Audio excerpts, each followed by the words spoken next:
Hi friends, welcome back to my channel. My name is Krishna Mehta. आज की हम अपने इस वीडियो के अंदर समझेंगे कि सेक्शन 80C के तहत आप कौन कौन से ऐसे ऑप्शन हैं जिसके अंदर आप इन्वेस्ट कर सकते हैं।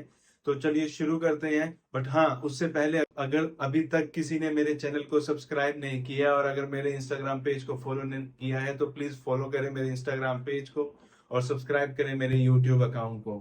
तो शुरू करते हैं। सेक्शन 80C किसके ऊपर एप्लीकेबल होता है, कौन होता है एलिजिबल एसएससी जो कोई क्लेम कर सकते हैं डिडक्शन को, और आप कौन कौन से ऐसे ऑप्शन हैं जिसके अंदर आप इन्वेस्ट कर सकते हैं और अपनी टैक्स लायबिलिटी को कम कर सकते हैं। पहले बात करूंगा मैं एलिजिबल एसएससी की। एलिजिबल एसएससी कौन कौन होते हैं? एलिजिबल एसएससी जो कि डिडक्शन क्लेम कर सकते हैं अंडर सेक्शन 80C के अंदर, वो होते हैं इंडिविजुअल और एचयूएफ होते हैं। और वो ऐसे कौन से ऑप्शन हैं जिसके अंदर वो इन्वेस्ट करके अपनी डिडक्शन क्लेम कर सकते हैं?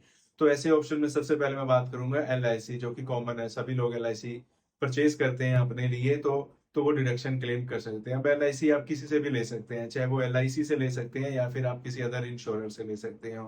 सेकंड नंबर पर मैं बात करूंगा, अगर आपका कोई प्रोविडेंट फंड के अंदर अमाउंट डिपॉजिट हो रहा है, चाहे वो प्रोविडेंट फंड कोई भी हो सकता है, रिकॉग्नाइज प्रोविडेंट फंड भी हो सकता है या फिर स्टेचुटरी प्रोविडेंट फंड भी हो सकता है।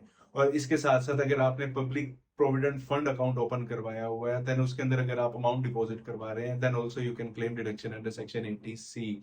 और इसके अलावा अगर कोई सुपर एन्युएशन फंड है जिसमें अमाउंट डिपॉजिट करवा रहे हैं, अगर आप अपने बच्चों की ट्यूशन फीस की पेमेंट कर रहे हैं, तब भी आप डिडक्शन क्लेम कर सकते हैं। जब मैं बात करता हूँ ट्यूशन फीस की, तो ट्यूशन फीस के अंदर सिर्फ ट्यूशन फीस ही कवर होता है और यहाँ पे दो बच्चों की आप पेमेंट जो है वो क्लेम कर सकते हैं। आप ट्यूशन फीस किसको पेमेंट करेंगे तभी मिलेगी। तो ट्यूशन फीस अगर आप किसी स्कूल को पेमेंट कर रहे हैं, यूनिवर्सिटी को, कॉलेज को या फिर अदर एजुकेशन इंस्टीट्यूशन को अगर आप पेमेंट कर रहे हैं, then also you can claim deduction under this section. और अगर मैं बात करूं, अगर आपने हाउस लोन ले रखा है, उसकी पेमेंट कर रहे हैं, आप इंस्टॉलमेंट पे कर रहे हैं, तो इंस्टॉलमेंट के दो पार्ट होते हैं। एक इंस्टॉलमेंट का पार्ट होता है प्रिंसिपल, सेकंड होता है इंटरेस्ट। तो आप जो भी प्रिंसिपल की पेमेंट कर रहे हैं तो आप उसकी डिडक्शन अंडर सेक्शन 80C के अंदर ले सकते हैं। और अगर कोई इंटरेस्ट पार्ट है, तो इंटरेस्ट पार्ट की डिडक्शन जो है वो दूसरे सेक्शन के अंदर मिलेगी, जो कि हम अपनी सेकंड वीडियो के अंदर कवर करेंगे। तो इसके अलावा और होता है सुकन्या समृद्धि स्कीम। इसमें क्या होता है कि अगर आप किसी गर्ल चाइल्ड डिपॉजिट करवा रहे हैं, then also in that case you can claim deduction. और हाँ, अगर आप किसी गर्ल चाइल्ड के लीगल गार्जियन हैं और उस केस में भी आप अमाउंट डिपॉजिट करवा रहे हैं उस गर्ल चाइल्ड के लिए, तब भी आप डिडक्शन क्लेम कर सकते हैं। अगर आप किसी शेड्यूल बैंक के अंदर 5 ईयर का टर्म डिपॉजिट करवा रहे हैं, then also you can claim deduction under section 80C।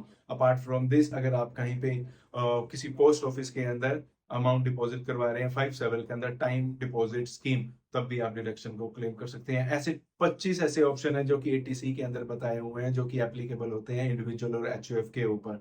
तो आप उसके अगेंस्ट क्या कर सकते हैं? डिडक्शन क्लेम कर सकते हैं। तो डिटेल लिस्ट जो है वो मैंने डिस्क्रिप्शन में डिफाइन की गई है।